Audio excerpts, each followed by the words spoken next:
Yes, I didn't see him. What are you looking so sad about, Jap? I'm surprised. I mean, I'm really insulted. That's not right, what you just said. What do you mean, what I just said? I mean, I'm getting a drink of water. I'm late getting home, but you talking. I said something about the greatest heavyweight champ, man. I'm a hometown man, and you talking about Joe Louis, man. Joe Louis wouldn't be nothing for me. Joe, I tell you, Joe, do you think you would have stood a chance with me? Well, Clayton, one time during my career, I was on a Formula One tour. I would have been a bum compared to you.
What's happening, my people? It's Cat Sports again, back for another afternoon with the family. That's right. You know what time it is. If it's Monday through Friday, 2 p.m., it's the Boxtorian, bringing you all that boxing history. Boxing is the greatest sport of them all. That's why we love it. Can't get enough of it. Miss Cass, Mike Masick, BVO Sports TV. Salute to everyone and welcome to another episode of Cass Sports, the Boxtorian. Today, Gene Tunney, the Fighting Marine. Gene Tunney, the Fighting Marine. Today's show is brought to you by BVO Sports TV. Salute, BVO. Has the family today. It's Wednesday. This is the Hump Day edition of Cass Sports, the Boxtorian. Got a big show today. We're going to look at a little about Gene Tunney's life, his career, and then we're going to dig down into the long count fight. We're going to go in detail on exactly what happened in the long count fight between Gene Tunney and Jack Dempsey, where Gene Tunney won the rematch. Kind of a controversial fight, but Gene came out the winner. So all that today on Cass Sports, the Boxtorian. And then time permitting, we're going to look at some of the other names of the 20s that's mentioned in the show that Gene went up against, like George Carpenter, Harry Greb, Tommy Gibbons, some of those names.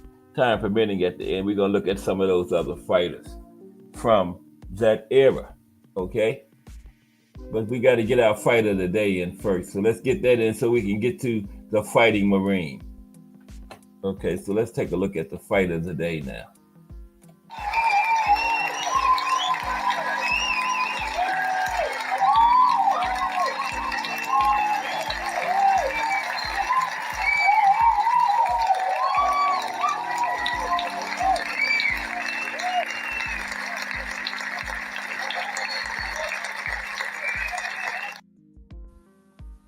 Okay, today's fight of the day is Mike Weaver versus Jerry Coetzee, October 25th, 1980. Weaver versus Coetzee, two of the big punching heavyweights. Weaver Coetzee, October 25th, 1980, 45 years ago, last month. All right, let's get into it so we can get to the Fighting Marine. Following Leon Spinks' huge upset victory over Muhammad Ali in 1978, the heavyweight championship belt was torn in two. The World Boxing Council soon stripped Spinks of their title after Spinks refused to obey their order to defend against Ken Norton. Okay? Larry Holmes then defeated Norton for that version of the world crown, while the rival World Boxing Association continued to recognize Spinks as their champion. So after Ali defeated Neon Leon in the rematch and then retired, Spinks fought little-known contender Jerry Coetzee. To the shock of many, the unknown South African demolished the former champion in one round, flooring Leon 3 times with his so-called bionic right hand. Yeah, just demolished Neon Leon. Coetzee did, yeah. So, Ali retired, and the WBA then matched Coetzee with top contender Big John Tate for their version of the championship. The fight took place in Pretoria, South Africa, and it represented the first time a South African fought for any version of the world heavyweight title. Now, Big John Tate won a unanimous decision over Coetzee, but the contest raised eyebrows for one simple question. Why was a championship fight taking place in a country universally reviled for its racist apartheid policies and its brutal treatment of its own citizens? Further, why was a Black American athlete willing to participate? The answer, of course, is very simple. Money. Okay? Very simple. Money. Money tops everything. Okay? Ray Patterson in the building. What's up, RP? Straight out of New Jersey. Okay, yeah. Fight of the day, RP, is Mike Weaver versus Jerry Coetzee. Okay, so let's continue. Yeah, but the reason they had it in South Africa with their racism, apartheid policies was very simple. Money. Okay? Money trumps everything. So after Tate lost his title in his first defense, suffering a shocking one-punch knockout to the unheralded Mike Weaver, the Bob Father era, and the WBA put together Weaver versus Coetzee, a showdown for the other title belt. But the organizers had an answer for those condemning the staging of another championship fight in South Africa. This time the event was held not in Pretoria, but in Sun City, the resort town set up in the puppet state of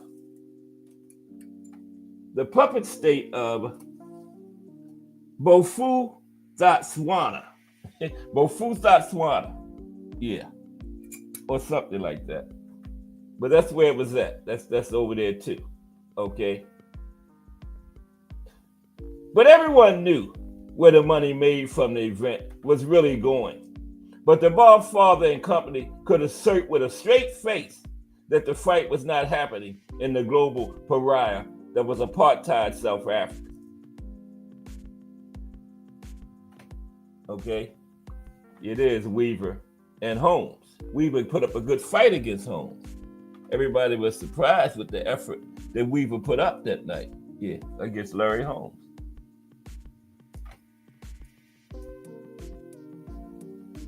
Now, few knew what to expect from the fight between two of the heavyweight division's most enigmatic fighters. Coetzee had been competitive against Tate before he tired. But Spinks aside, he had yet to defeat a viable top contender. Now, Weaver had no fewer than 9 losses on his record. So the year previous, he had surprised everyone by giving Larry Holmes a hard fight, right? Hard fought, exciting battle at Madison Square Garden. One thing was for sure, both could punch. Coetzee had demonstrated this in his demolition of Spinks. His surgically repaired right hand, a genuine threat. While Weaver had 15 knockouts and 22 wins and had barely hurt Holmes before going on to ruin John Tate with a single left hook. Yeah, ended John Tate's career. Mm-hmm. Tate fought on for a while, but he was never a factor anymore after that. Yeah, and that's Tate and Coetzee. Tate had beat Coetzee before he ran into Weaver and got knocked out. Okay. And indeed, it was power which decided the outcome in the end.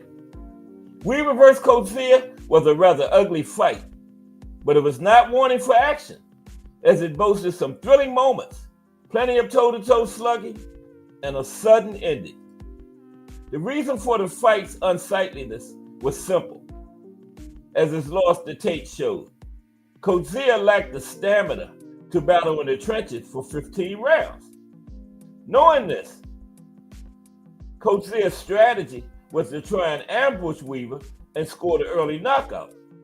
But when that plan failed, he relied on clinching and wrestling to slow the pace and limit exchanges. Yeah, there's a shot of when Weaver, that's Tate. That was when Weaver knocked Tate out. One punch knockout. Mm-hmm. Yep. But back to Weaver and Coetzee. Now, midway through the first round, and with visions of his blitzing of Spinks in his mind, Coetzee brought the crowd to his feet as he unleashed a volley of powerful bionic rights. Weaver stood up to the barrage, but those at ringside noticed him blinking his eyes, and they wondered if he was dazed from the blows. Between rounds, Weaver's corner sprayed his eyes with water. It would later be determined that a liniment rubbed on the South African's chest and shoulders was the culprit, had got in Weaver's eyes. Now, Weaver kept blinking through rounds 2 and 3, while Coetzee tried in vain to finish matters with one big right hand. Yeah, Coetzee couldn't get him out of there. You know, there's Weaver and Coetzee battling in this fight. Okay, yeah, Weaver tried, but he couldn't get him out of there. For the next few rounds, the two heavyweights rumbled like a pair of bull elephants, taking turns blasting each other with haymakers. There appeared no strategy other than Weaver's work to the body and Coetzee's frequent clinching and leaning, a tactic obviously meant to tire Weaver out. Otherwise, the two men just came together over and over again and unloaded heavy shots, both throwing and both catching. While not exactly an impressive exhibition in terms of advanced ringcraft, for enthusiasts of brutal heavyweight slugging, Weaver vs. Coetzee was just the ticket. Here they are. They continue the battle, continuing the battle without big heavyweight slugfest. Two big heavyweights too, Weaver, Coetzee. Now, the turning point came in a blistering round 8. Coetzee got home a huge right that put Weaver on the ropes. And Coetzee, sensing a chance to end it, unloaded with everything he had. As the crowd came to its feet and roared, the South African landed one right hand after another, and it seemed as if any moment his American foe would have to cave in from the onslaught. But Weaver, showing astonishing toughness and composure, withstood the attack and even landed some potent blows of his own before the round ended. At the bell, a deflated Coetzee trudged wearily back to his corner. He had landed his best punches, but Weaver was still there on his feet and fighting back.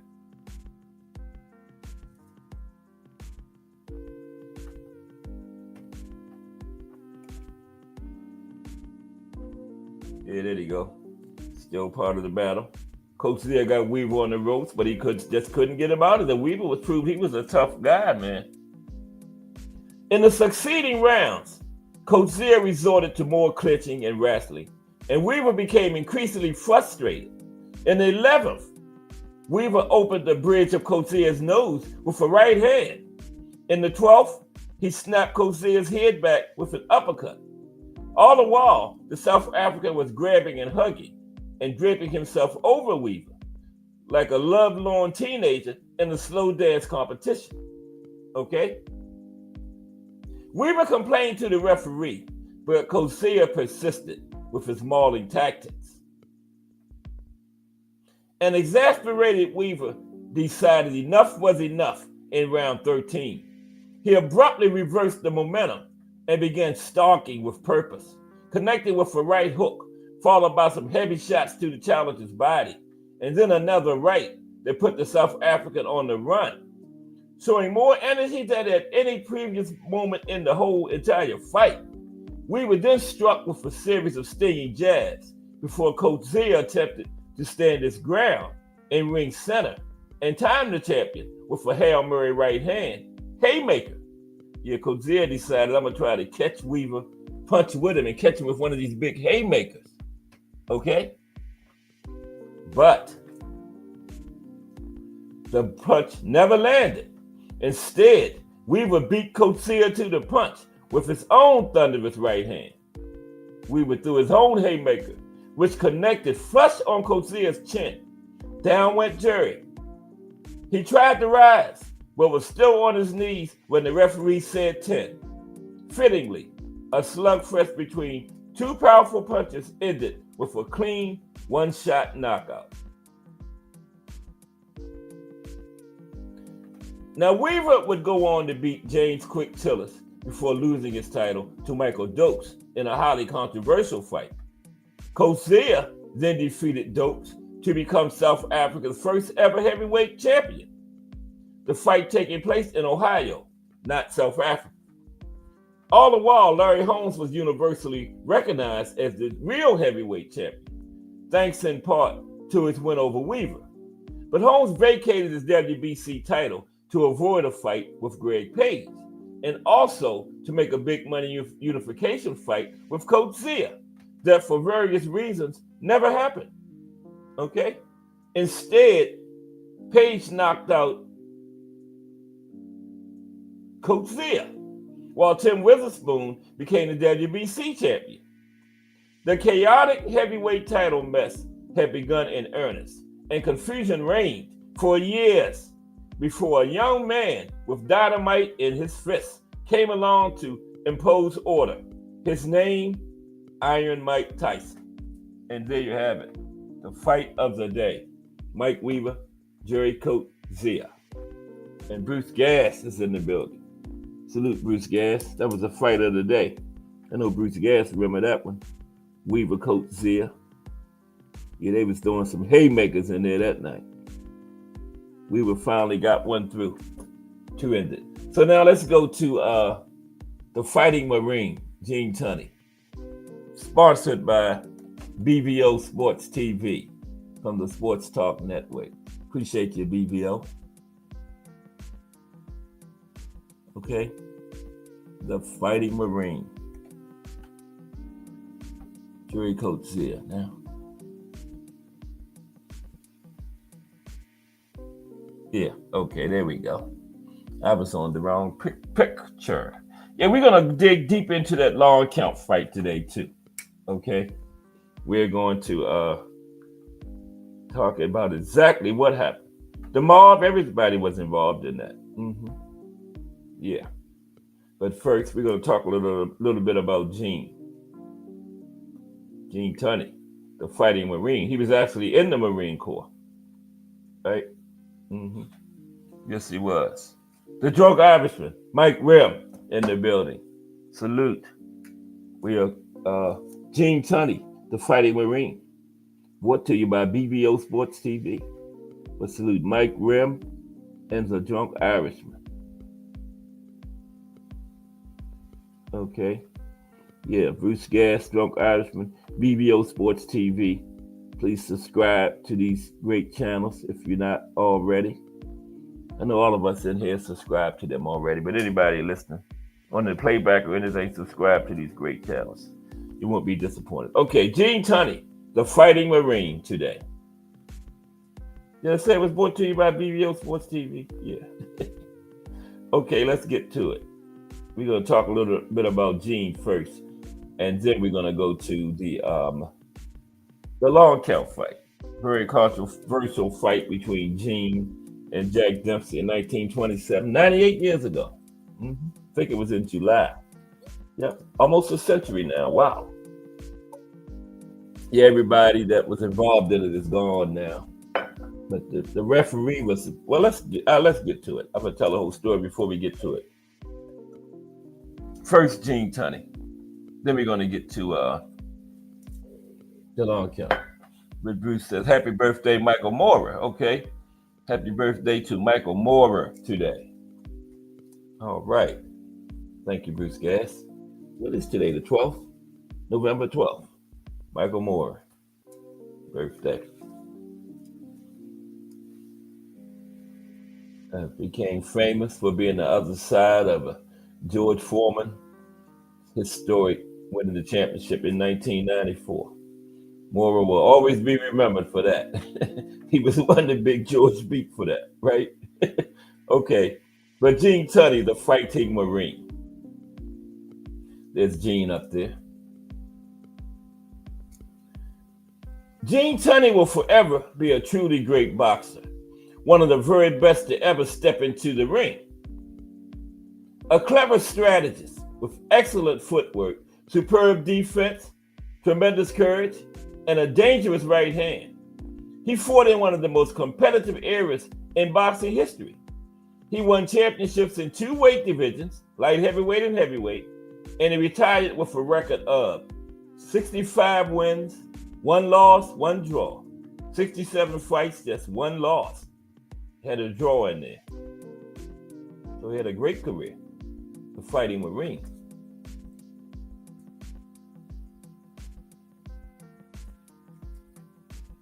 Oh, yeah, it's the anniversary of the Black Bottle fight, too. Prior Arguello won. Right, November 12th, yep. Yeah.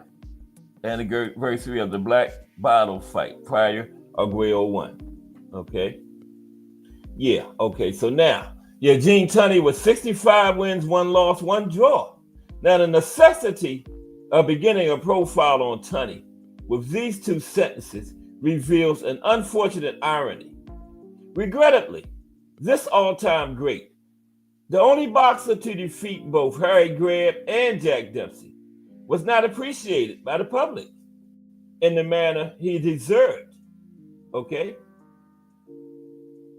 Now, while the story of Gene Tunney is a true rags to riches tale of persistence, guts, and bucking the odds, in other words, pure Americana, his country never embraced him the way it did Dempsey and Joe Louis. And one can argue he has never been granted his rightful position as one of prize fighters' true immortals. Yeah, because think about it. When you think about, 20s, 30s, first ones come to mind is Jack Dempsey, Joe Louis, but Gene Tunney should be right up there with them, man. He should be right up there with them. Yeah, he does. The way he's looking, look like he's in a fight or something. The way he got, like he's tucking his chin down, Bruce.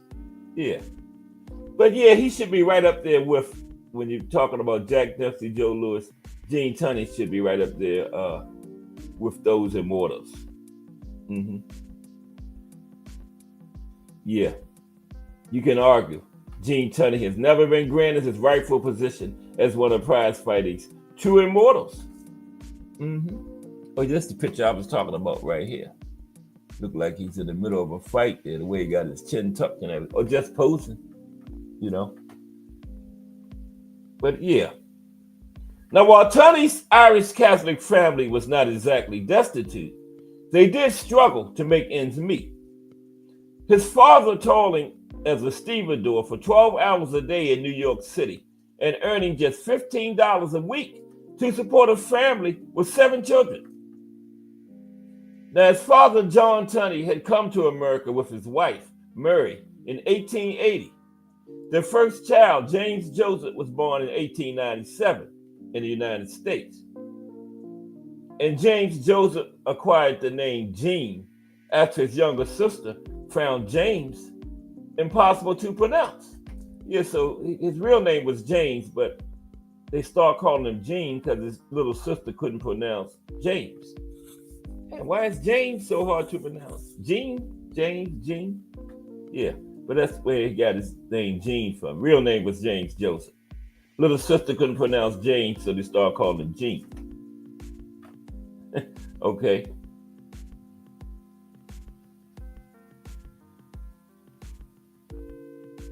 As was typical of Irish Catholic parents, the Tunneys hoped Gene might enter the priesthood, but his father played a direct role in him becoming not a priest, but a pugilist. Okay?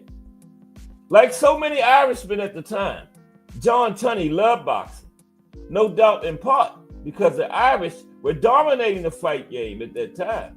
In 1890, there were 7 weight divisions, and out of the 1 champion in each, out of the 7 world champions, 5 of them were Irish, okay? 5 of them were held by fighters of Irish ancestry, and men such as Jack "Non-Pareil" Dempsey and John L. Sullivan were legends. Now, that's not the Jack Dempsey that Gene fought in the long count fight. That's the first Jack Dempsey, Non-Pareil Jack Dempsey. He was a middleweight. And that's who Jack Dempsey named himself after, because his real name was John Dempsey. Okay? So he took the name of Jack Dempsey, the one that came before him, the middleweight. He was a legendary fighter too, back in the late 1800s. Okay? Now, Tunney himself, his father, had boxed back in Ireland. And in New York, he regularly attended Smokers, which were illegal fight shows held on Friday and Saturday nights. Now, no doubt, he also saw his share of brawls on the docks in New York City where he worked. So when his bookish son began to suffer the torments of bullying on his walks home from school, John Tunney decided the sensible solution was to teach his son how to defend himself. And so, on the son's 10th birthday, John Tunney's gift was a pair of boxing gloves. Okay? His father gave Gene a pair of boxing gloves on his 10th birthday. There's the Marine, Gene Tunney. That's why they call him the Fighting Marine. He was actually in the Marine Corps. Yep. Now, young Gene, who excelled in English and drama and had memorized numerous Shakespearean plays, had previously given boxing little attention, but now he was obsessed, investigating the techniques of the sport with the same focus and attention he applied to his school studies. Okay? He had the good luck to attract the attention of former boxer and noted trainer of the time, Willie Green, who schooled him in the fundamentals of footwork and the basic punches. Soon, the local street toughs knew better than to pick on Gene Tunney. And at age 16, Gene had his first amateur fight. Age 16. Yeah, the local toughs knew. Leave that guy alone. after he messed a couple of them up, right?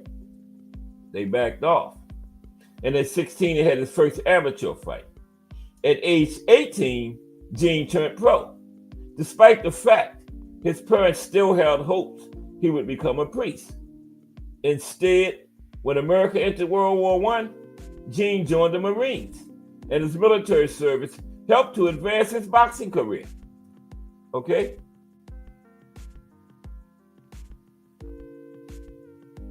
Stationed in France, Gene competed in various fight cards against other soldiers, both American and French, and he won the American Expeditionary Forces Light Heavyweight Championship. By the time he returned from his tour of duty, his mind was made up. He would seek his fame and fortune with his fists. His manager, Doc Bagley, billed him as the Fighting Marine and set about getting Tunney the fights and the experience he needed to develop his craft. So that's where the Fighting Marine came from, his manager, Doc Bagley. Gene reeled off a long string of wins, mostly knockouts, which soon had the fight mob taking notice of his smooth boxing style, impressive speed, and a straight right hand that packed some serious thunder. So they started to take notice. Gene was getting the wins and he was getting a lot of them by knockout. Okay? So the fight crowd started taking notice of Gene. Kensaw Love One in the building. Salute Kensaw Love One. How are you today? We're taking a look at Gene Tunney, the Fighting Marine, today. Brought to you by BBO Sports TV. Okay, so the fight crowd started to stand up and take notice. Okay, back from the war. So the first major step forward came in July of 1921 on the undercard of one of the biggest fights in boxing history, Jack Dempsey versus George's Carpenter. Yeah, that was the first $1 million gate, remember? And Gene Tunney was on that undercard. Now, Tunney had yet to establish a reputation outside of the boxing crowd, so all could be forgiven for not giving him too much notice that night. The massive makeshift stadium at Burroughs 30 Acres in New Jersey was barely half full when Gene dispatched his opponent on the undercard in the 7th round. But it was still a great chance to attract some much needed attention. Okay? And after his win, Tunney stuck around, securing a spot at ringside to watch closely as Jack Dempsey, who was called Kid Blackie at the time, battered the Orchard Man, George's Carpenter, and stopped him in round 4. Then and there, the crazy dream began to take shape. Someday, the always analytical Tunney no doubt thought to himself, he watched and noted openings and faults. Maybe someday, he would get that fight against the great Jack Dempsey. Okay? So right then, Gene was thinking, maybe someday I'm going to get in the ring with this guy. So Tunney won 6 more fights that year, 1921, before getting his first true headlining fight, a duel with King Levinsky for the American Light Heavyweight Championship. A big New York crowd saw Tunney firmly established himself as one of the premier ring talents in the country when he coolly took the famous Levinsky to boxing school and won the decision by a wide margin. But as big a victory as that was, the real turning point for Tunney had yet to come. That happened 5 months later, again in New York City, and against a legend, the one and only Harry Greb. The one and only Harry Greb. It is him and Harry Greb. They had 5 fights. That's Tunney on the left, Harry Greb in the middle. There. Yeah, they had 5 fights. Those two did. Yeah. We're going to take a look at those one Monday too. That's them at their weigh-in. Now that night, Tunney suffered the only defeat of his extraordinary career. And what a defeat it was. the famed Smoke City Wildcat, one of the greatest boxers of all time, but also one of the roughest, set the tone in the opening round when he butted Tunney and broke his nose. Okay? Yeah, broke Gene's nose in the first round. Harry Grant was rough.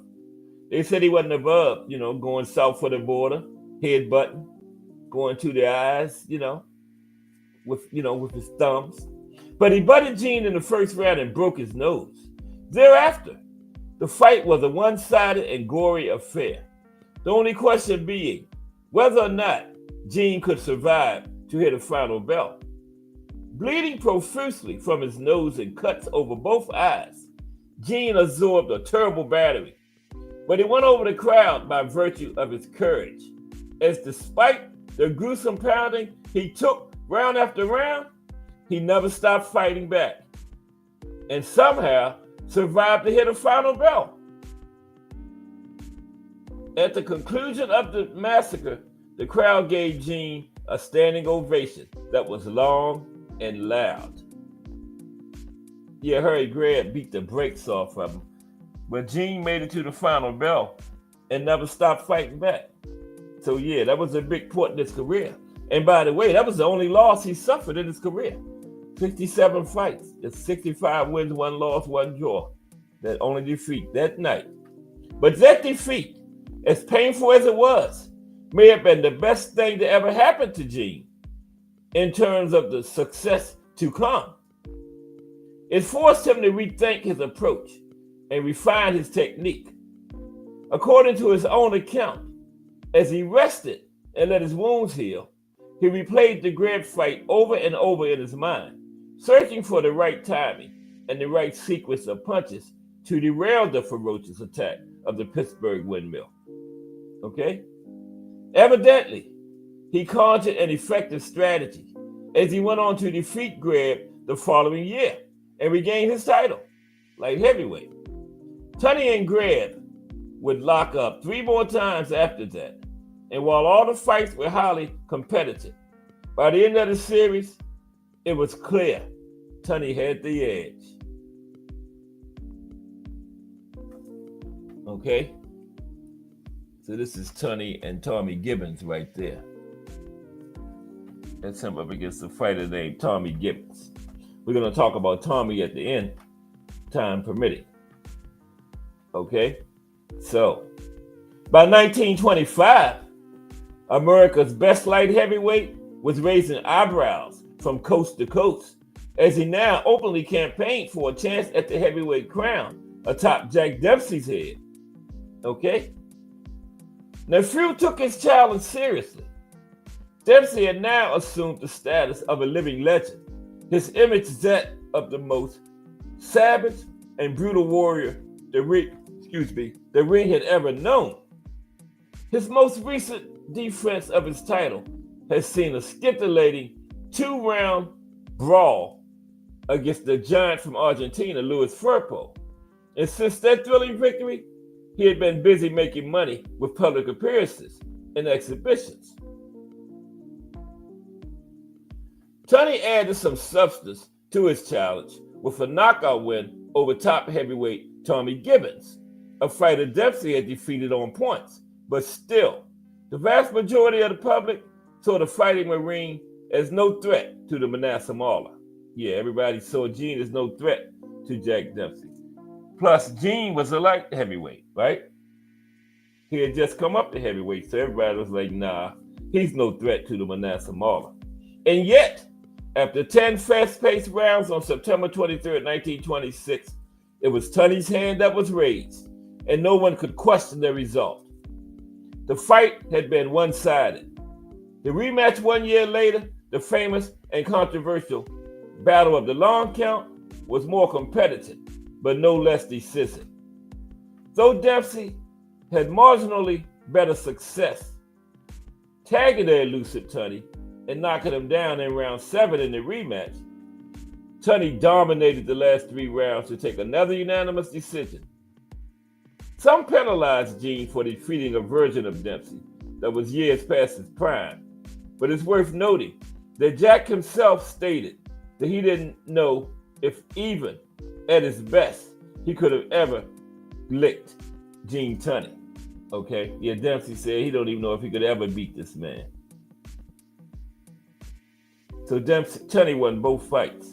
Okay, we're gonna go into them a little bit more deeper when we get to the long count version. Here it is. Tunney wins. Takes title at the fight goes limit. That was the first one. Now, both fights were absolutely massive events, and one would think their winner might have supplanted Dempsey as the great and popular hero of the prize ring, but such was not the case.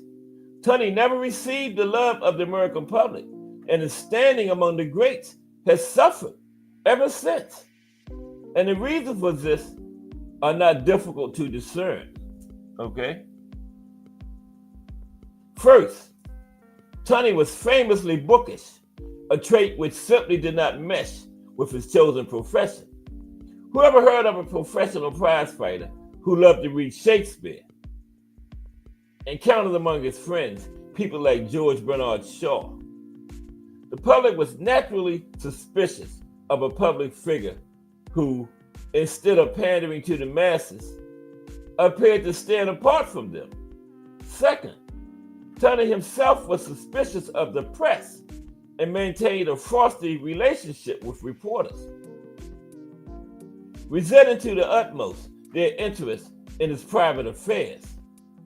Naturally, his public image suffered from the unsympathetic treatment which resulted. Yeah, because he, didn't like the press, so, they made him look bad in their papers and articles they wrote about him. And third, he scored his greatest and most unlikely victories over a famed champion who was at the height of his popularity. The public had grown to love Jack Dempsey and couldn't help resenting the man who brought him down. Yeah. They resented Tunney because he brought the great Jack Dempsey down. Yeah, there's Jack Dempsey on the mat right there. That's the second fight. He stopped Jack in the second fight. Yes, he did. That's round 8 of the Battle of the Long Count. We're going to get into that shortly, the long count fight. And finally, there was something just too perfect about Tunney, a quality that evoked the quality people just didn't like. It was something too perfect about it. An exemplary student, an exemplary soldier, a near-perfect pugilist. And to top it all off, he married into an incredibly wealthy family. His bride was daughter to one of the founders of the Carnegie Street Steel Empire. He went on to become a successful businessman in his own right, serving on various boards of directors while hobnobbing with the social elites and the cream of European society. Is it any wonder the American public, which found itself mired in the Great Depression within a year of his retirement, could never take him to their bosom the way they did Dempsey, the former hobo? Yeah, Dempsey was a real rags to riches story. He was homeless, remember? And Tunney, he didn't come from a rich family, but he married into one, okay?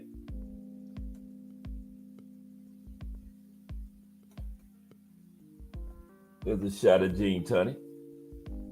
Again, the irony is that the story of Gene Tunney is, in fact, just as genuine and inspiring as that of any other American prize fighter. And almost a century later, his ring greatness, despite the legit criticism that he failed to ever face any of the worthy black contenders of his time, cannot be overlooked. The Fighting Marine, an all-time great light heavyweight, and the conqueror of Jack Dempsey, remains pound for pound one of the finest competitors pugilism has ever known. If hardcore fight fans cannot love him, all should not fail to give him credit for his undeniable skill, courage, and perseverance, and the genuinely inspiring tale that is his career and life. Gene Tunney. Okay, so now we're going to take a look at the long count fight. the legendary long count fight. We're going to take a deep dive into this. The mob was involved. A whole bunch went on. They say the referee was paid off. It was just crazy. Excuse me for one moment.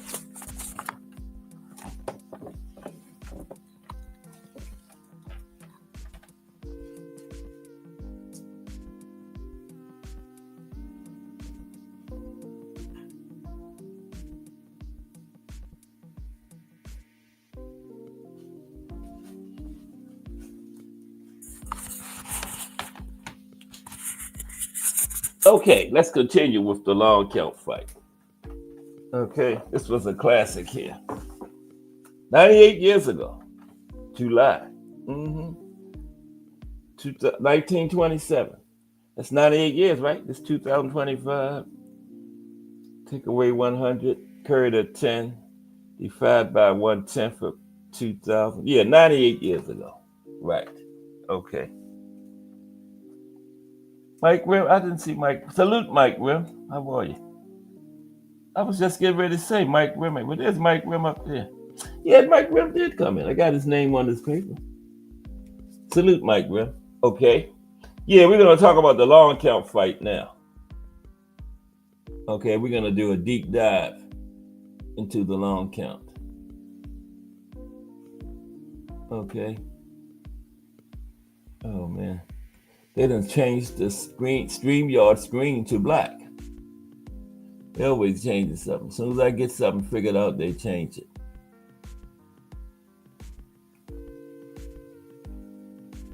Bear with me for a minute, please. I'm trying to find the cursor. Oh, there we go, right there. Yeah. That's, we're going to look at that picture some more, too. That's when Jack Dempsey had knocked Gene Tunney down, right? And you see the referee trying to get him to go to the neutral corner.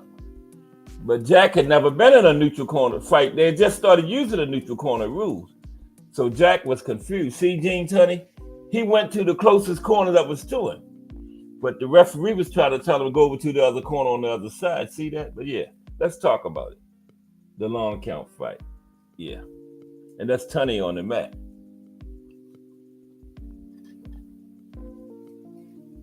One time I read Gene said he needed all those extra seconds. In this story, he's saying he was okay. So, but let's just see what happened. Okay. Okay, now, the long count. It's been 98 years since the phrase was attached to the second fight between Jack Dempsey and Gene Tunney. Even the most casual boxing fans probably knows it invoked the knockdown and an 8 count that went for about twice that long. Dempsey failed to regain the title, and Tunney would retire as heavyweight champion. But there was much more to this story, okay? Much, much more to this story. There's a shot at Jack Manasseh Marlon Dempsey. Now, the real story involves mobsters and suspicious refereeing, and offered to kill a proposed referee should he double-cross the wrong people, and a strange count, which, combined with Dempsey's stubborn streak, cost him the fight, and the distinction of being the first man to regain the heavyweight title. Yeah, that's what Jack Dempsey was trying to do. That didn't happen until like almost 40 years later when Floyd Patterson did it. But it still don't guarantee Dempsey would have not won, because who's to say if the referee had done the count right that Gene Tunney still wouldn't have got up at the count of 8. Maybe he was getting that extra time, so he's just stayed down. That's not to say he couldn't have got up if the referee had did a right 8-10 count, right? So yeah, we still don't know if Dempsey would have won it, okay? Now, in their first fight, September 23rd, 1926, Jack Dempsey entered the ring as the 11-5 favorite, but the fans were betting on the Dempsey of old, not the old Dempsey. For Jack had grown old, not in years, but in inactivity. Though only 2 years older than Gene Tunney, at 31 years, Tunney was 29 for the first fight, it might as well have been 10 years. Dempsey had fought just 3 times in the past 6 years. Excuse me. And not at all in the last 3. Whereas Tunney had fought 15 times in that same stretch, including 4 fights the previous year against Harry Greb, Tommy Gibbons, Johnny Risco, and Dan O'Dowd. 4 top opponents. 2 were future Hall of Famers, Greb and Gibbons, and Risco and O'Dowd were top 10 ranked fighters at the time. It would be a sharp, young, hungry fighter, Tunney, against a champion laden with ring rust, Dempsey. Okay? So there's another shot of the Fighting Marine. Okay?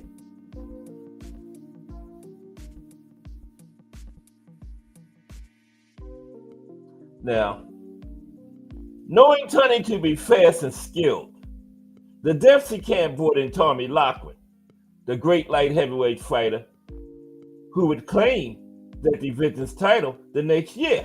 So Jack Dempsey brought in a light heavyweight, right, that was fast and shifty like Tunney. They brought in Tommy Loughlin. It was immediately apparent to Loughlin that Dempsey was shot.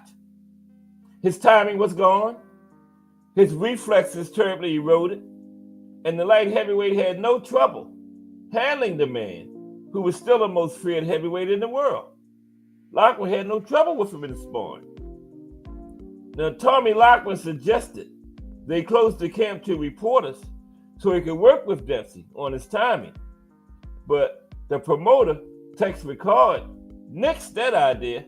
Tex Rickard said it would kill ticket sales if they closed the camp to the reporters. Commenting later on the odds, Loughlin said, if they had asked me, I'd have told them to reverse the odds to Tunney's favor. Yeah, they brought Loughlin in, and Loughlin said Dempsey was shot, okay, coming into that fight. Yeah. This was at the Susky Centennial Stadium in Philadelphia, Pennsylvania. It held 120,757 rabid fans who, despite a heavy rain, came to see Dempsey thrash the upstart Tunney. As it was, the fight fans were shocked to see Tunney easily outbox the fierce Manasseh Mauler and take his title. This was the first fight. The outcome was as dismal as the weather to those who believed Dempsey, the champ, would always be the champ. Okay? Yeah. First fight was in Philly. And everybody was shocked when Tunney came in and took the title from him. So a year later, the rematch was in the works, right? This time, Dempsey trained harder and knew what to expect from Tunney. But there were other factors at play in the background. Al Capone, the famous mobster, was a huge Dempsey fan and had offered to manage Dempsey after his break with Doc Kearns following the Louis Firpo fight in 1925. Nobody's fool. Dempsey turned Scarface down. Though it appears Capone took no insult for the refusal. Meanwhile, Tunney had borrowed $200,000 from Philadelphia mobster Boo Boo Huff, right? Abe Attell, Hall of Fame featherweight champion, Abe was retired at that time, was also involved with Huff, the mobster. The ex-fighter had been implicated as a go-between during the Black Sox scandal when the Chicago White Sox sold the World Series in 1919 to mobsters. But Abe Attell was never charged, but he was mixed up in that, Abe was, okay? Well, allegedly, he was never charged. In speaking of the role Capone and Huff might have played, Attell said, Tunney had a similar situation in Philly with Boo Boo Huff, but he made the mistake of borrowing money from Boo Boo. So the connection was tighter than Dempsey had with Al Capone. Yeah, Tunney hit the mobster in Philly money, okay? Dempsey turned down Al Capone when he offered to be his manager, so Tunney was in deeper. Now, boxing at the time was divided ethnically, every bit as much as racially. The Irish, the Italians, and the Jews all had their fighters. And a sure bet was to match fighters of one group against a man of a different group. The mobs as well were divided along the same lines, with Chicago being run by the Italians under Al Capone and Philadelphia by the Jews with Hoff, a major player. Now, how much did the mobs play on the minds of those involved in the long count fight? Well, champion Gene Tunney was brought into Chicago for the weigh-in in an armored car escorted by 2 squad cars, okay? But could a Jewish mobster come into the town of a powerful and Italian mob boss as Al Capone and influence the outcome of such an important fight? As Freddie Pacheco reports, Abe Attell told him it was the Italians against the Jews, and the Jews won. Okay? Yeah.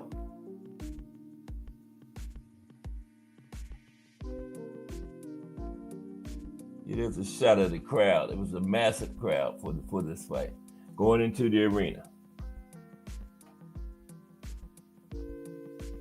2 referees were considered for the fight: Dave Miller and Dave Berry. Okay? Dave Miller and Dave Berry. Al Capone wanted Miller, but word got out that if Miller were chosen, Capone would control the fight. Now, how the word got out is unclear, but it was suspected that the Philadelphia mobster Hoff was the source for the rumor. So despite Capone's preference of Miller, there's no outward indication that he was anything but a good referee. Dave Berry, on the other hand, was closely involved with mobsters and ran a speakeasy in Chicago, though not with the well wishes of Al Capone. And Berry got the nod anyway, okay? So Berry was the pick that the Philadelphia mobsters wanted, and they picked Berry to referee this fight. Now, Dempsey didn't protest too strongly against Berry, as surely his ex-manager, Doc Kearns, would have. And instead, Dempsey took the philosophical view that the referee was merely a formality.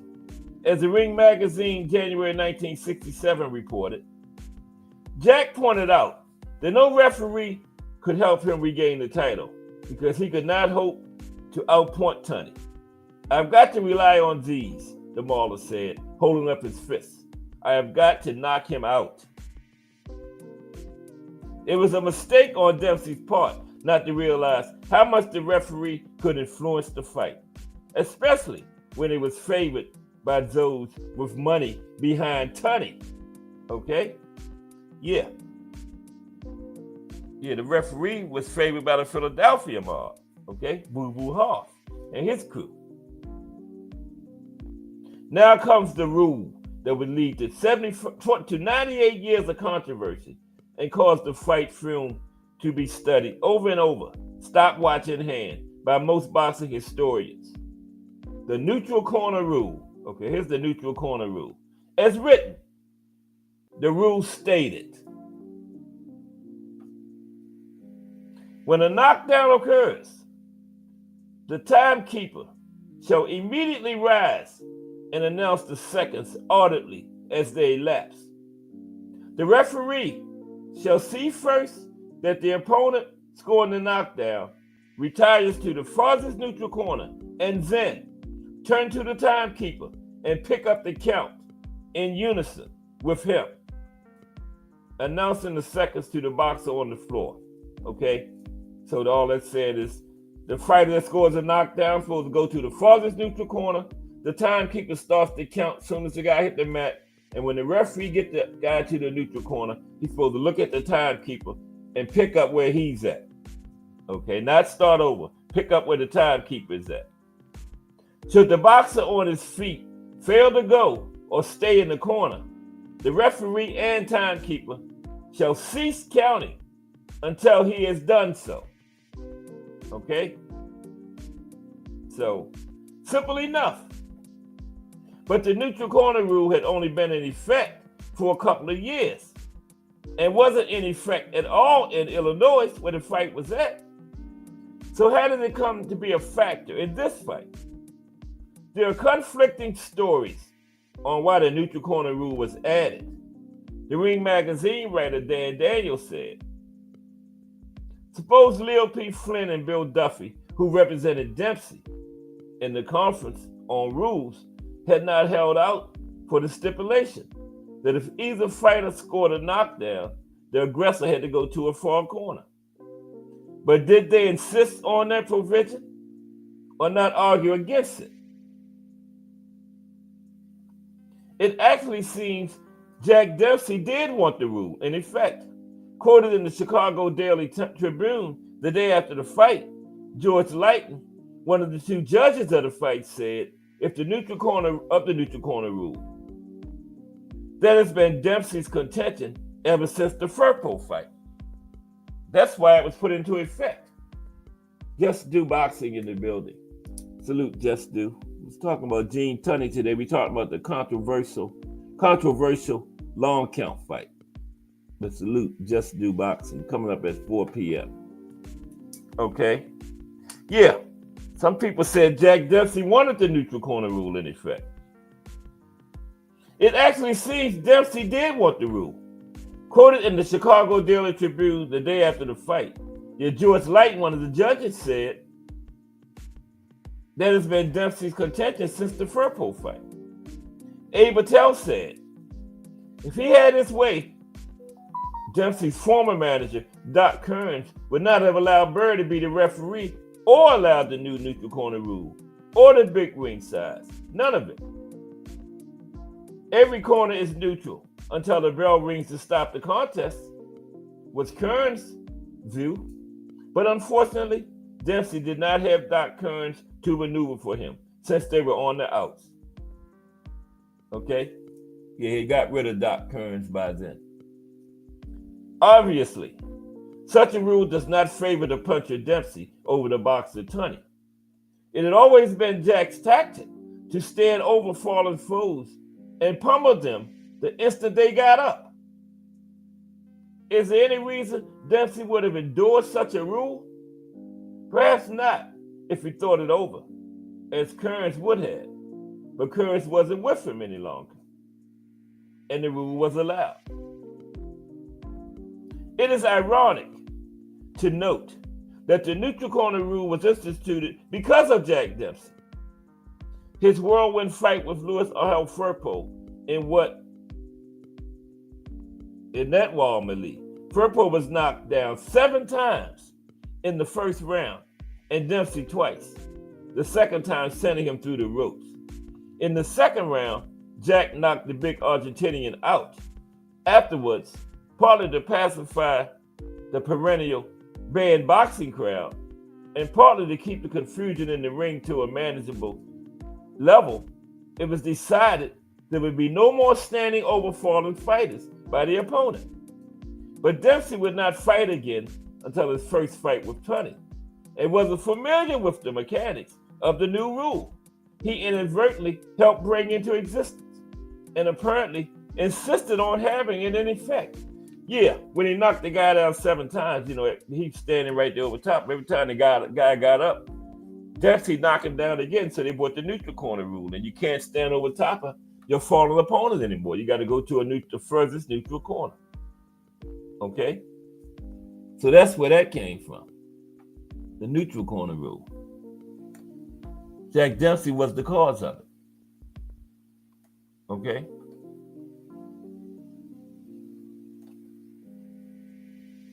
Yeah, there's right there. He finally went to the neutral corner. See the referee counting Tunney?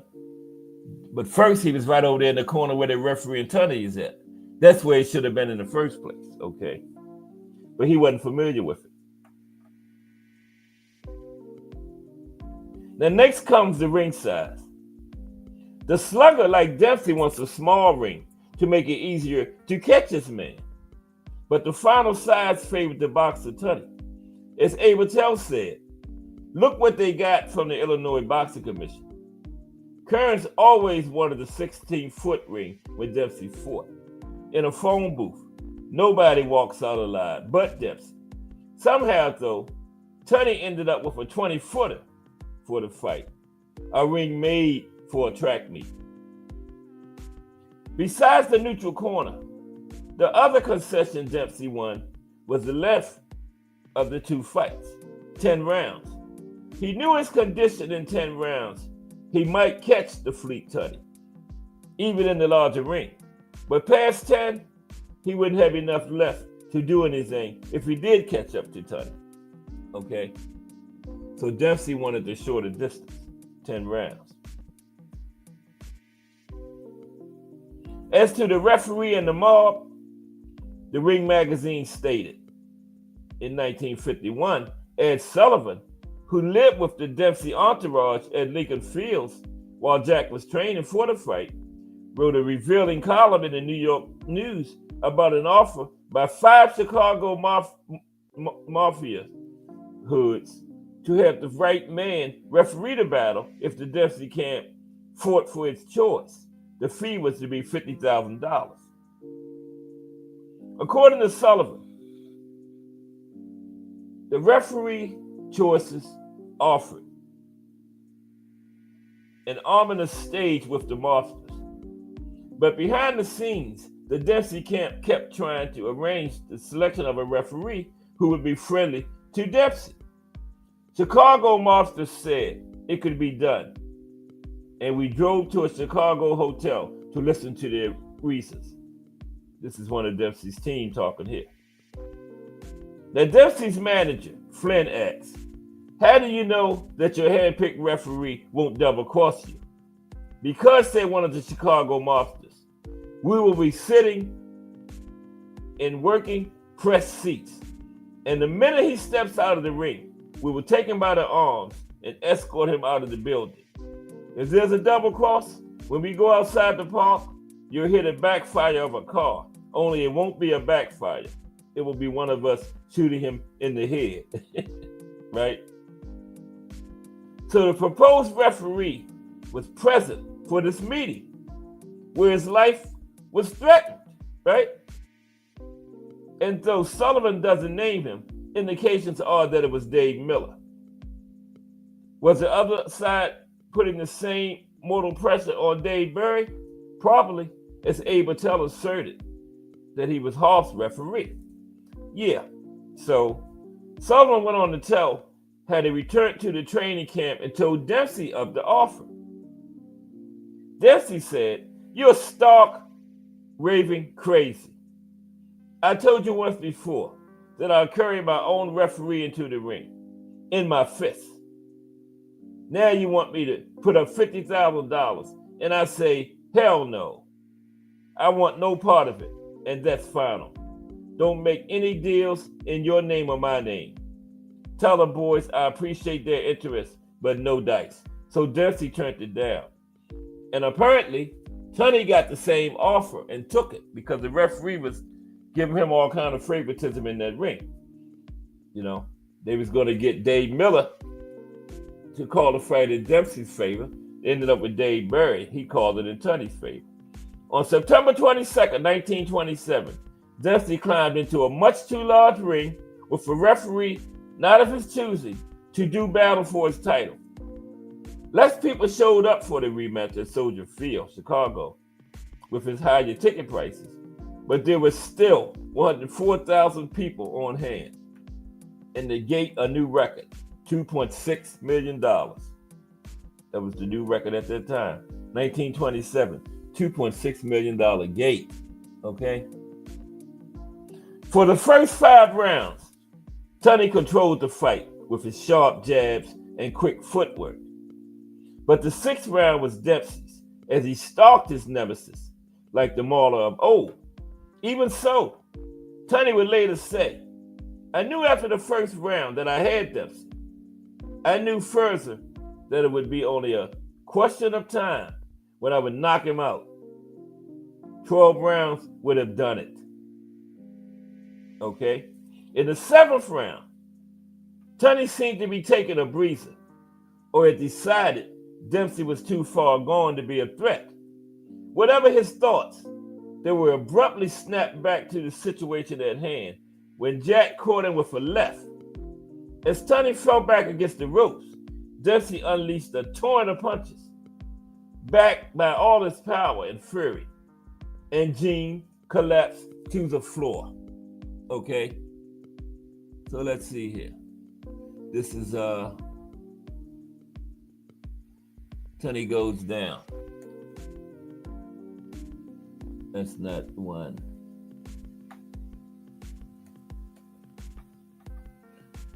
Okay. Oh, there's the one I'm looking for right there. Okay, now see right there, Tunney is down and the referee is trying to get Jack Dempsey to go to the neutral corner. That's actually Jack Dempsey's corner where his team is at right there. He went to the closest corner, but it not that happened because he used to standing right there when the guy get it, jumping right back on him. See the referee trying to get him to go to the neutral corner? So, Tunney collapsed to the floor. That's right there. As Tunney said, everybody saw Dempsey land that left hook to my jaw, but never knew how much it surprised me. I never saw the punch. Not seeing it surprised me. I was always cocksure about my eyesight in the ring. Through a dark glass, we can see what transpires. The events moving slowly as they unfold. Tunney is moving away from Dempsey near the ropes. Jack throws a right, which barely grazes Tunney's jaw, then follows with a long left hook that catches Tunney flush on the jaw. Gene staggers back against the ropes, and Dempsey pummels him with a combination of 4 or 5 punches, all on target. Tunney crumples in a dazed heap to the mat, not 6 feet from Dempsey's corner. See, that's Dempsey's corner he's standing in, right? Tunney is down. The referee is beginning his count, and Dempsey hovers at his shoulder. On his feet, the crowd roars.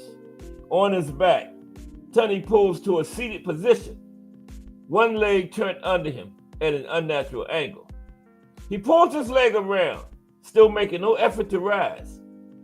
A bewildered look on his face. The heavyweight championship of the world in boxing history hinges on the next 20 seconds or less. The referee begins his count. The rise and fall of his arm painfully slow. Then realizes Dempsey hasn't gone to a neutral corner. The referee Barry says something to Dempsey, but the cited champion, Dempsey doesn't respond. His eyes staring feverishly at Tunney. The referee stops his count and takes hold of Dempsey's arm to guide him in the direction of the corner that he's supposed to be in. Okay, so now Dempsey is where he's supposed to be at, right? Referee goes back to count. But then the timekeeper going to come into play in a moment. Okay, the referee had to guide him by the arm and take him to the neutral corner where he's supposed to be at. That done, the referee begins to count again. Some said that the timekeeper was at 5 at that point. Others say the referee started over with 1. Either way, Tunney receives a count of between 14 and 17 seconds. Now, when the referee got Dempsey, as the rules stated, when the referee got Dempsey to go over there where he's at, he was supposed to look at the timekeeper and start. The timekeeper said he was at 5 at that point. We're going to talk about him in a minute. But the referee went back to 1. Okay? So Tunney got between 14 and 17 seconds on the mat. Okay?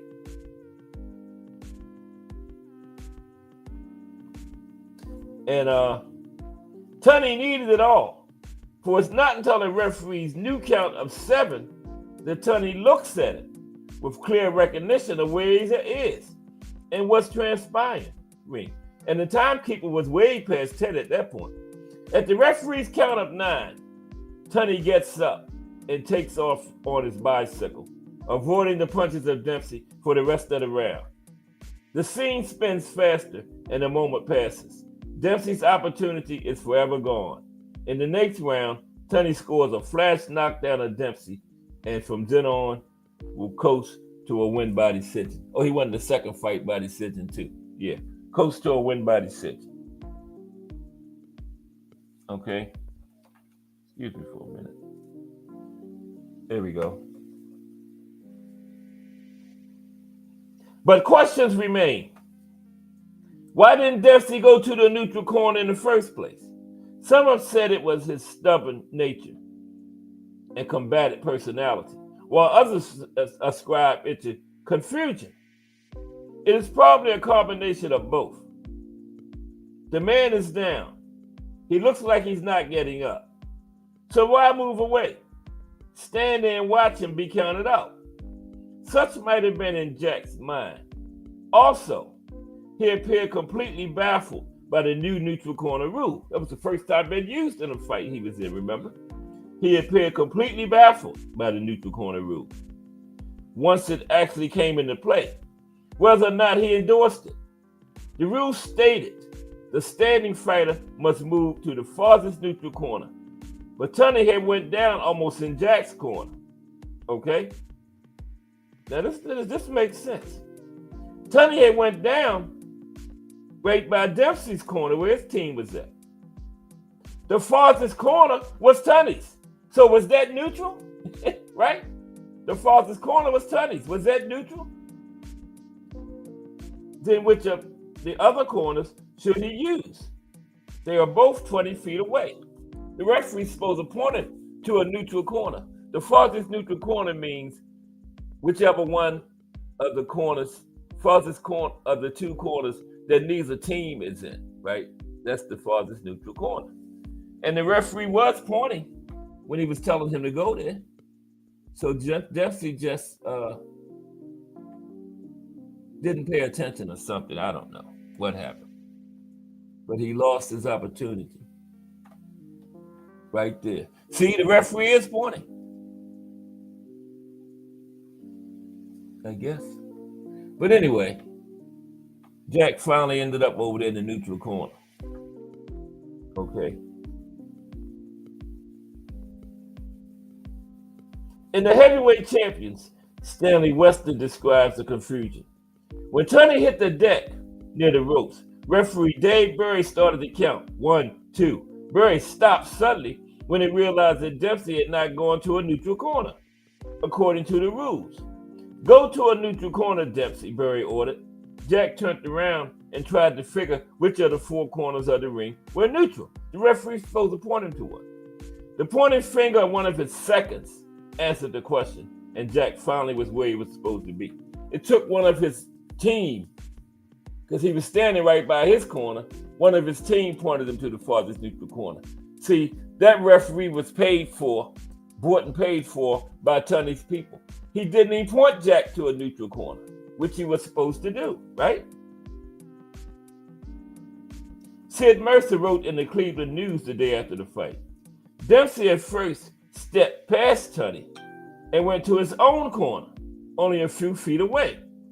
Berry, however, ordered him to the neutral southeast corner, Jack's own corner being the southwest. Now, the timekeeper had counted 1 when he saw the referee arguing with Dempsey, who did not seem to comprehend what the order was. Perhaps 3 or 4 seconds were lost that way, and in the meanwhile, the count stopped. It started again as Dempsey reached the neutral corner, and the referee picked it up at 5 after returning to Tunney. But no, he did not. He went back to 1. In the next round, Tunney dropped Dempsey and stood at the referee. Listen to this. Y'all gotta listen to this. This is how I know the referee was paid off. In the next round, Tunney dropped Dempsey and stood at the referee's shoulder as he counted. Did Tunney go to a neutral corner? No, he did not.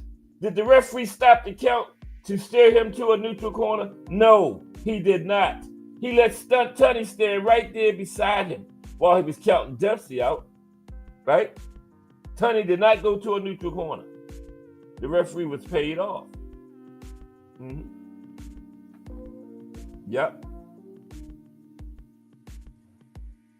Now, Fernie Pacheco quotes writer Roger Kahn, noted Dempsey authority, who said, Tunney was as close to a neutral corner as I am to Moscow. And this was not the only evidence of a biased referee. A referee has many ways to influence a fight. For example, on the break. As Pacheco says of the referee's tactics whenever Tunney clinched. In this fight, Dave Berry would grab Dempsey's right arm so that he could not punch or move the other fighter, in effect, neutralizing Dempsey's infighting. Ed Sullivan noted how the Chicago mobsters said that referee could influence the fight. This guy used to referee fights for Gibson when Benny Leonard was champ. At Benton Harbor in 1920, when Leonard's fighting Charlie White, you remember White left hook Leonard out of the ring. The referee, to give Leonard a chance to pull himself together, got into an argument with Charlie White. And by the time he finished arguing, Leonard was back in the ring, right?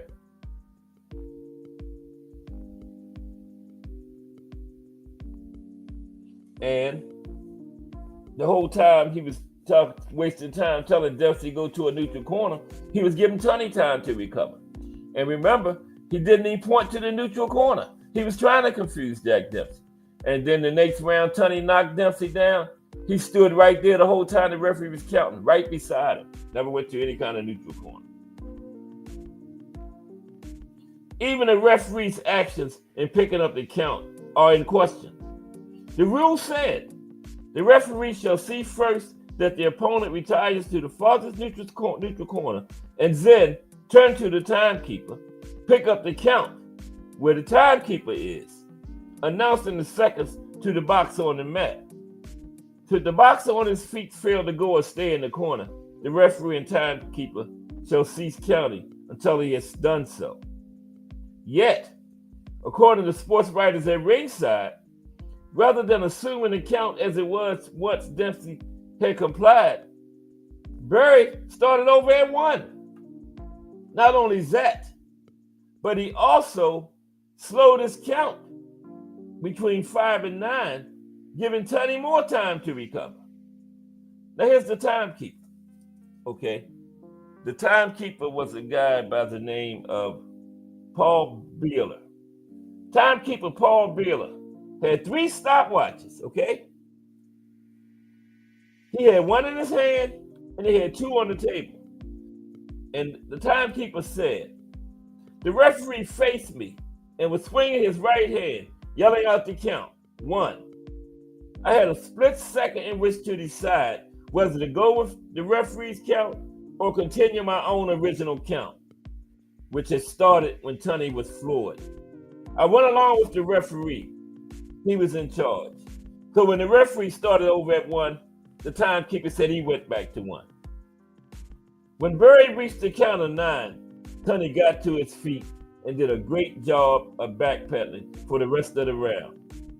The timekeeper said, when Tunney got up, my watch read 17 seconds because he went back to 1 with the referee, but he kept his top watch on what it was at. And he said when Tunney got up, his watch said 17 seconds. Okay, why 17 seconds? Well, Berry had inadvertently slowed his count down between 5 and 9 to give Tunney a chance to recover. And why was the count of 14 reported by the press? That was due to the sports writers adding my 5 seconds to Berry's 9 count, okay? Because the timekeeper said he was at 5 when Berry started over. So the sports writers added 5 to the 9 seconds, but the timekeeper really said the referee slowed down between 5 and 9, so it really made it 17 seconds. Tunney was on the mat, okay? Did Berry deliberately slow the count? The timekeeper said, it's difficult to count seconds accurately without using a stopwatch. But 9 and 17, that's a big difference. The general tendency being to count them slower than they actually are. That's what referee Berry did. Yet, when Dempsey Rabbit punched repeatedly and Tunney's corner yelled at Dave Berry to do something about it, he did not. Where he paid off to favor Tunney, it would have been a perfect opportunity to disqualify. Unless he was instructed there must be a clear win for Tunney, not a disqualification. Did any of this make a difference? Or was Tunney going to get up at 8 no matter how the count was administered? Yeah, that question can never be answered because there's still no guarantee that Tunney would have been counted out. If the referee had picked it up at 5 where the timekeeper was at, maybe Tunney still gets up at 8. But since he was getting more time, he decided to just stay down there, right? So yeah, that question can never be answered. Tunney could, well, no, it never could be answered.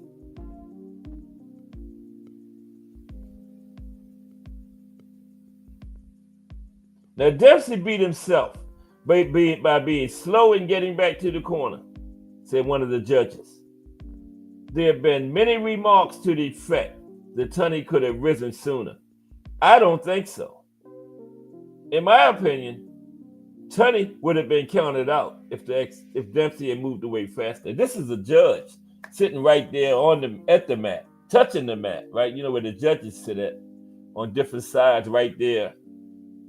You see the judges sitting there leaning in with the hands on the mat looking to, and he said Tunney was in bad shape when Judge did, wasn't getting up, okay?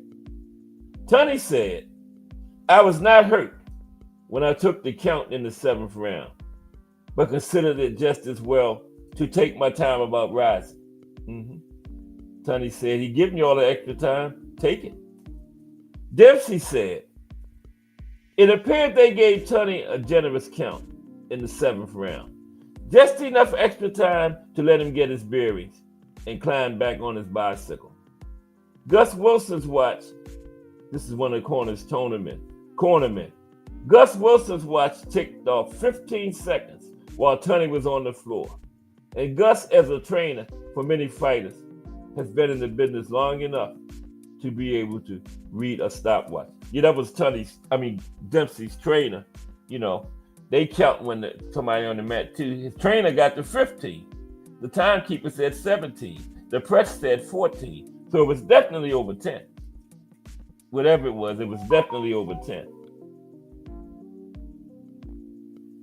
Yep. Leo P. Flynn, Dempsey's manager, stated, Tunney is the pugilistic champion of the world by grace of what was either a clear decision or a colossal case of inefficiency in the simple matter of counting seconds. A dozen stopwatches showed Tunney down for 15 seconds in the 7th. Even if Tunney could have got to his feet at the end of an up and up count, Jack would have floored him again. He needed those extra 5 seconds. Mighty bad. I'll file a formal protest as soon as possible. Investigation might clear up several things, even if the protest gets no further. So I don't know what came of the protest or investigation, but Tunney still remained the champion. It is now 98 years later. Those several things are still not clear. And despite the passing of Tunney, Dempsey, and everyone involved, the long count is still counting. Yeah, the long count fight. Yeah, that was crazy. And they said Dempsey wanted it involved in the fight, wanted it to be a part of it. Yeah. Jack.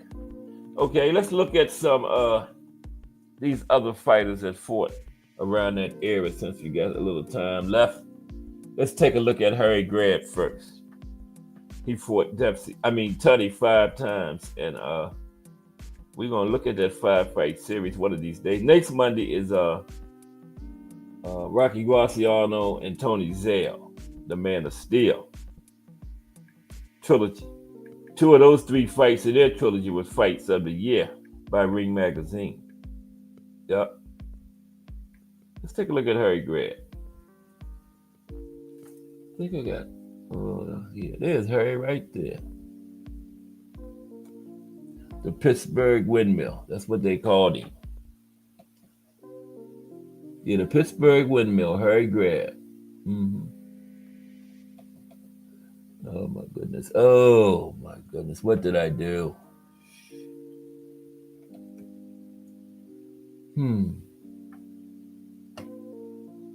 Yeah. No, I don't want to end it.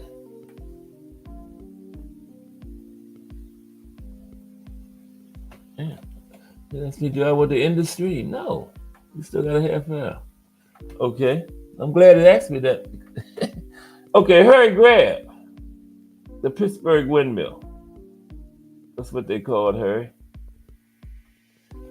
Now, he fought from 1913 to 1926, right? And held the American light heavyweight title from 1922 to 1923, and the world middleweight title from 1923 to 1926. The Pittsburgh windmill Harry Grab fought 37 times in 1917 and fought 45 times in 1919, right? So what's that? 45 plus 37 is 82. So all they had to do was fight 18 times in 1918. That was 100 times in 3 years for the Pittsburgh windmill Harry Grab. Okay. Next, just gonna be some little quick looks at these guys. That's all. Some of the names we mentioned during the story. Louis Firpo. He was part of the fight with Jack Dempsey that they started the long count fight from, because Dempsey knocked him down, I think it was 7 times in the first round, because he was allowed to stand right there. As soon as the guy got up, he could jump right back on him. So they said, let's make a rule to prevent that. So they started the neutral corner rule. So you wouldn't be right there standing over top of the guy when he got up, right? Give him time to get himself together at least. And there is that fight. And Firpo knocked Dempsey down twice. That's Firpo knocking Dempsey through the ropes right there. Mm-hmm. Yeah. He knocked Dempsey down twice in the first round. He went down 7 times. Then in the second round, Firpo went down once. And Dempsey ended the fight on that one. Mm-hmm. Louis Firpo. Louis Angel Firpo. He was born in Junín, Argentina, nicknamed the Wild Bull of the Pampas. He was the first Latin American in history to challenge for the world heavyweight title. His fight against Jess Willett set a world record for boxing attendance at the time. Mm-hmm. He fought Jess Willett before Jack Dempsey, because Jack Dempsey was for the title also. Yep. There's some of the people that was in the story between Fort Tunney or Dempsey.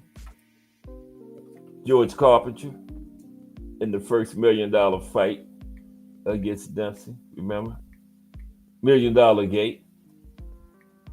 Tunney and Dempsey's second fight was the first $2 million gate back in 1927, a $2 million gate, right? George Carpenter. Do we have George? Yeah, that's George right there. It's the Frenchman. Between him and Marcel Cerdan, the greatest French fighter of all time. I'd give it to Cerdan. Mm-hmm. George S. Carpenter, a French boxer, actor, and World War I pilot, is also considered France's first boxing world champion. His career spanned from 1908 to 1926, with him fighting mainly as a light heavyweight and heavyweight. Carpenter was a national hero in France for his victories over British boxers like Ted Kid Lewis, Bombardier Billy Wells, and Joe Beckett. Mm-hmm. Joe Beckett, whoever he is, George S. Carpenter beat him. Tommy Gibbons, one of the fighting Gibbons brothers. Him and Mike, remember? We talked about Mike yesterday. There's Tommy. I think that's one of them. I can't tell them apart. I think that's Tommy. That's either Tommy or Mike, but hey, you can use either one's picture for either one of them. Tommy. Yeah, that's Tommy, I believe.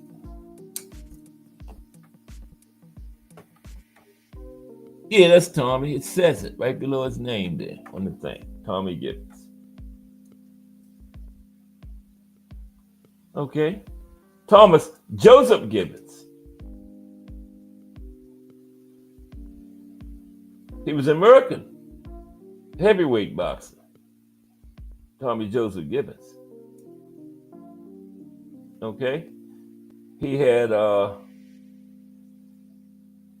won 96 fights and lost 5. Okay, 48 by knockout, 4 draws, 1 no contest. So one of them over 100 fight careers. Tommy Gibbons. Okay, next, Johnny Risco. These just some fighters that fought in the era of Gene Tunney and Jack Dempsey. Who did I say? Johnny Risco. Yeah, y'all heard me talk about Johnny before. I think Johnny might have been one of those lists we talked about yesterday. He was a tough guy. He might have been on the catcher's list where you take it all in punches just to get one in. You see, that's Johnny. Johnny looked tough. Look at him. He ready to beat something up. Nose all crooked. Tell it been broken a couple times. He gained fame between 1925 and 1934 as a spoiler of aspiring heavyweight champions' dreams. Born in Austria-Hungary, in what is now the Slovak Republic. Johnny Risco. Okay. Dan O'Dowd. Dan O'Dowd.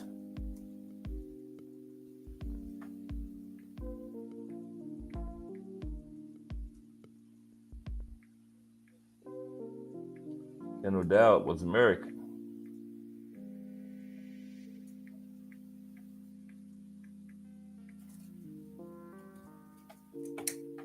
Yeah, it is, Dan. Mm-hmm.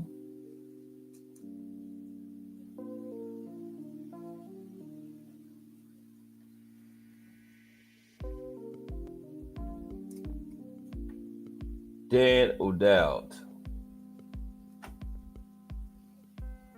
Okay. Can't get too much on Dan. But Dan, let's see. Can't get too much on Dan. He fought some big names though. He fought Bob Fitzsimmons, Roy Mitchell. Fought back in the he fought Tiger Flowers. Teens in the 20s. Young Stribling.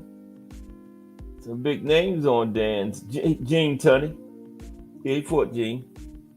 Lost on points. 12 rounder. Dan O'Dowd. Okay. Tommy Loughran. Okay, that's a big name there.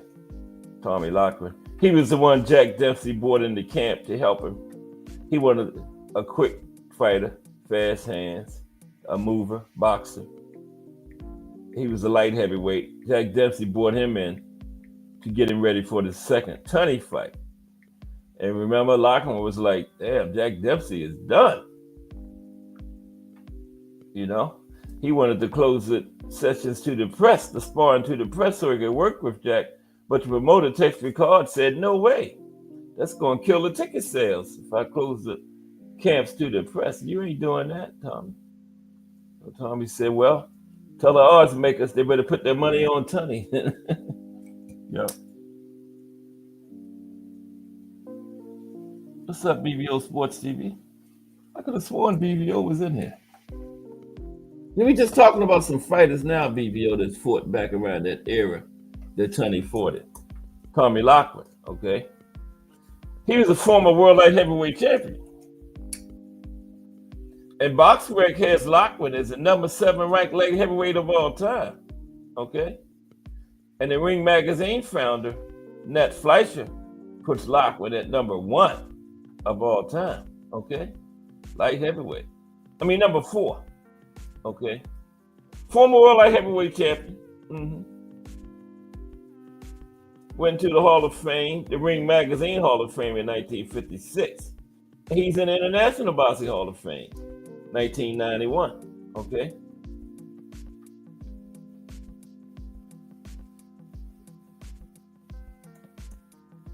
It is Tommy. And Tommy had a total of 170 fights in his career. He won 124. He lost 14. Right? No, he lost 32. 13 draws, one no contest. And he had 14 by knockout. Wow. So it's safe to say he wasn't a knockout artist, right? 124 wins, only 14 by knockout. What is that knockout rate? Let's see. 124 wins, only 14 by knockout. I think that's below zero. Wow.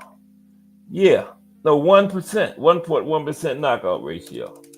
1.1% knockout ratio for Tommy, but he won 124 fights though, and in the Hall of Fame. Okay, so pop ain't everything. Knockouts ain't everything. Okay. Yeah. Yeah, 1.1% knockout ratio. Okay. But in the Hall of Fame. So you ain't got to knock everybody out. Tom Heaney. Tom Heaney fought Gene. I think he fought Gene and Jack Dempsey. Tom Heaney. He was a good fighter. Tom Heaney. Yeah. Did I change it? Yeah, I believe I did. Now he's from New Zealand. He's best known for unsuccessfully challenging champion Gene Tunney for the heavyweight championship of the world in New York in July 1926. He was in between the two Dempsey fights, right? So Gene Tunney did fight some other fights in between the rematch, in between Jack Dempsey and the rematch. And Heaney won 37, lost 22, 8 draws, 15 knockouts. He fought Tunney. He was a heavyweight. Yeah, he never fought Dempsey. My bad. My bad information. No, he didn't fight Jack Dempsey, but he fought Gene Tunney. He fought Jack Sharkey, Johnny Risco. Well, everybody had fire resumes back then. Paulino Oscar Dunn. But no Jack Dempsey. Well, Jack Sharkey twice. No Jack Dempsey, though. Okay. Can't fight everybody. Okay. Let's finish this list off. Getting close to that time. All right. We got Just Do Boxing coming in about 15 minutes. Jack Sharkey, yeah. Huge name from that area. Now I know he fought both of them. Gene Tunney and Jack Dempsey. Jack Sharkey did. I know that. Yeah. Because that was a fight yesterday on one of the cheap shots with Jack Dempsey. Jack Sharkey was talking to the referee and Jack Dempsey clocked, right? Remember? People start complaining. Remember what Jack Dempsey said after the fight? What was I supposed to do? Write him a letter? He's sitting there talking to the referee. The referee ain't never said stop. What's up, Thomas Hill? We talking about some fighters that fought back in the era of Jack Dempsey and Gene Tunney now, since we ran a little short. Jack Sharkey, he fought both of them. Yeah. There's Jack Sharkey. Let's talk about Jack real quick here. Now, Jack was a Lithuanian American. Okay. Jack, he had the NBA, New York State Athletic Commission, and the ring heavyweight titles. Those were the big ones back then. NBA, which became the WBA, and the New York State Athletic Commission were the two big powerhouse sanctioning bodies back then. Jack Sharkey had both of them, and the Ring magazine. Okay. In 1928, he had a draw with Tom Heaney, who we just talked about. He lost to Johnny Risco. Talked about him too. And knocked out Jack Delaney. And Sharkey also won a split decision against Oscar DeCoe. And he was a fishing partner of Ted Williams, the baseball player, for many years. And once said he preferred fishing because the fish don't hit back. Right? That case, after leaving the ring, he had a final fight with Max Smelling. Okay, yeah. That was a controversial one. I can't remember what happened in that. I'm gonna look that up in a minute, see what happened. But it was something about that fight. They had two of them. Both of them was very controversial. What's up, boxing, Arnie? Salute. We're just talking about some fighters that fought back in the era of Dempsey and Tunney. We talked about Gene Tunney today. Brought to you by BVO Sports TV from the Sports Talk Network. Yeah, Jack Sharkey. Yeah, he had two controversial fights with Max Smelling. And finally, the toy bulldog, Mickey Walker. Yeah, Mickey Walker was one of them tough guys, man. I told you, him and Gene Tunney had their rematch later that night in a local bar. That was an immediate rematch. Then they took it to the parking lot. Right? That's an immediate rematch. Later that night in the local bar. Right down the street from the arena. Mm-hmm. And people got to see that one for free. So they'd be like, damn, I shouldn't have bought no ticket to that first fight if I knew they was going to do this. You could have seen it for the rematch for free. Edward Patrick Mickey Walker, the toy bulldog, right? He won both the undisputed welterweight and middleweight championships. Born in Elizabeth, New Jersey, Walker was also a keen golfer and a well-known artist. His boxing career was marked by winning both the welterweight and middleweight titles, a rare achievement. He fought at heavyweight, but he did win the heavyweight title. He wrote an autobiography with Joe Reitzler titled Mickey Walker, the Toy Bulldog at his time, 1961. I got to get that. The Toy Bulldog, one of my favorites from back then. Tough guy, man. Where is he? Kind of look like a bulldog a little bit in the face. I see where he got his nickname from, don't he? Mm-hmm. Look like Babe Ruth a little bit too. Is that Babe Ruth? No, that's the Toy Bulldog. Okay. I want to see what happened between Jack Sharkey and Max Smelling. I know there was some controversy in that.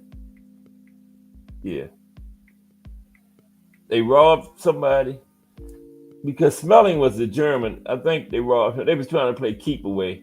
They didn't want Hitler to get his hands on the heavyweight title because they knew Hitler was going to have Smelling fight a lot of low-level heavyweights over in Germany and America.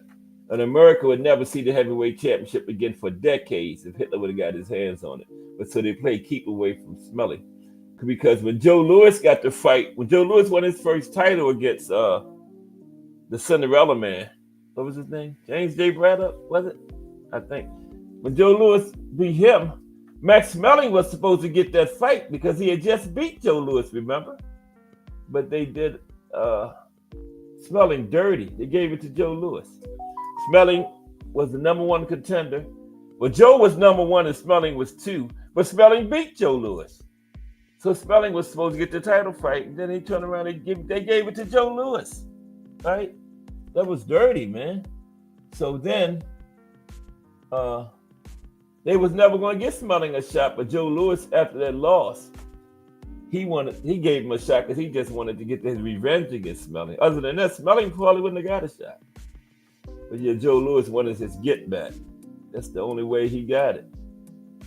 Yep. But they did him dirty, man. You number one contender beat the number two contender, and then number two contender beat the number one contender, but then they still give the other guy the title shot. And it was a title eliminator. Ain't that crazy?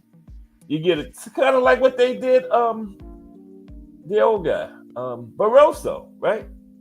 You win the title eliminator, don't get the shot. But they did Max Smelling worse. At least they didn't get the other guy the title shot. Max Smelling beat the guy. They gave the guy he beat the title shot, which was Joe Louis.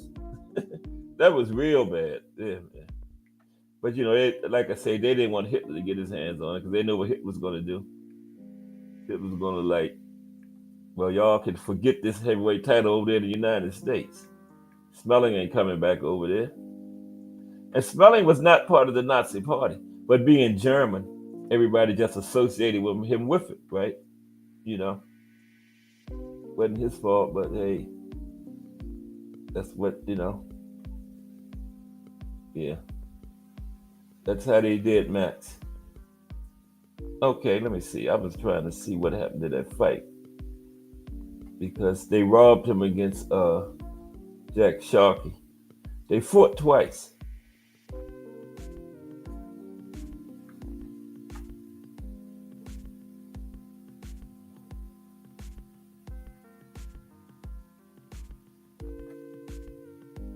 We'll have to figure it out for another day. But tomorrow it's going to be, speaking of Max Melling, it's going to be boxing in Germany. You know, we went right past Germany. I was all the way up to the eyes. Remember, we did Ireland, Italy. Did I say we didn't do Germany? So we got to do Germany, you know. Boxing history in Germany. Yeah, Max Melling. Yeah, we surely going to talk about that Max Melling and Jack Sharkey fights tomorrow because, you know, we doing boxing in Germany. Gotta be Max Melling, gotta be a part of it. So yeah, we'll look at that, what happened with that tomorrow. But hope everybody enjoyed Gene Tunney today. Brought to you by BVO Sports TV from the Sports Talk Network. Monday through Thursday, 8 p.m. Over there with the gang, BVO, D Free. Thomas Hill, be up in the camp. Prize Fighter, Crush the Legend. And of course, BVO.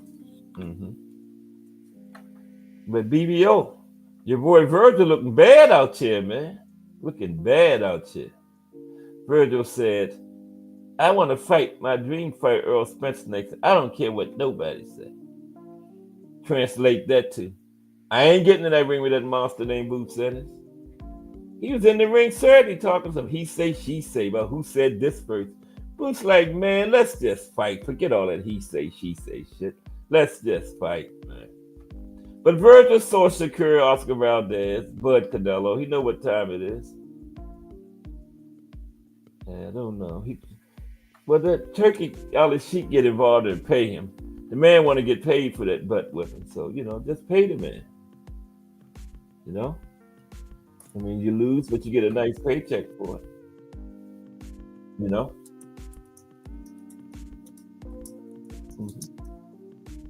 They sort of standing on his fight. But he's looking bad out here, man. He's straight up ducking. All the people that was calling Boots to duck when he wasn't even in the same division. Crickets now. Crickets. Now. But you know, everybody know what it is. I mean, when Boots won this fight and Virgil, it was like if Virgil went Saturday, it's on. It wasn't a damn person talking about no Virgil or Earl Spence. Nobody was talking about no Virgil and Earl Spence. Nobody. Now all of a sudden, his dream fight, Earl Spence. Virgil, if you don't get the hell out of here with that shit, man. If you're scared, just say you're scared, man. Just say, I know I can't beat Boots Ennis. I don't want to fight it. Don't false it. You know, don't falsify it, man. Come on. But BBO say Duckadelphia. Virgil from, not Prairieville, Texas, Duckville, Texas. Duckville, Texas. Virgil Ortiz from Duckville, Texas. Because that's not right, man. Everybody calling Boots a duck and Virgil this big monster. And then all of a sudden he got his tail tucked between his legs running for his life. Come on, man. Scared, say you're scared.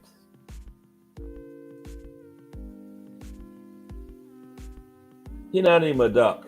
He a little chicken. He not even a full-grown duck. He a chick. But it's time for Just Do Boxing. But it's time for people to be on this helmet, man. Everybody I'm upset. Everybody just knew it. Virgil and Boots is next. Boots won. Virgil won in dominating fashion.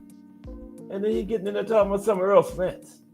A man that ain't fought in almost 3 years and got killed in his last. We don't even know if Earl even still belong in a boxing ring. That's who Virgil want to fight next? Come on, man. Virgil looking bad out here. And don't blame it on Oscar. Virgil said, quote, I want my dream fighter Earl Spence next, and I don't care what nobody say. That's what he said out of his mouth. Okay? So don't blame it on Oscar. Virgil is scared. I respect the man more if he just say, I know Jerron Bruce Ennis will beat me. I want to fight Earl Spence. Because he hadn't fought in 3 years, and he got the shit beat out of him by Bud last time he was in there. And that's what I think I'm going to do to him. Say that, man. Then I will respect you. But man, he's looking bad out here. But anyway, he's looking bad out here from Duckville, Texas. Boxing irony. Thomas Hill, Just Do Boxing. Kensaw Love 1, The Drunk Irishman. Mike Rem, Bruce Gas, Boxing Jazz, and more. Ray Patterson, straight out of New Jersey. BVO Sports TV, Mike Mazik, Miscast. Appreciate everybody today for coming through. And everybody have a great afternoon. Pull up to Just Do Boxing Nate's to get some more great boxing talk over there. And I'll see y'all over there. Don't meet me there. Beat me there. Hope y'all enjoyed Gene Tunney today. Boxing in Germany tomorrow. Okay? If it's Monday through Friday, 2 p.m., it's the Box Story bringing you all of that boxing history. Have a great afternoon.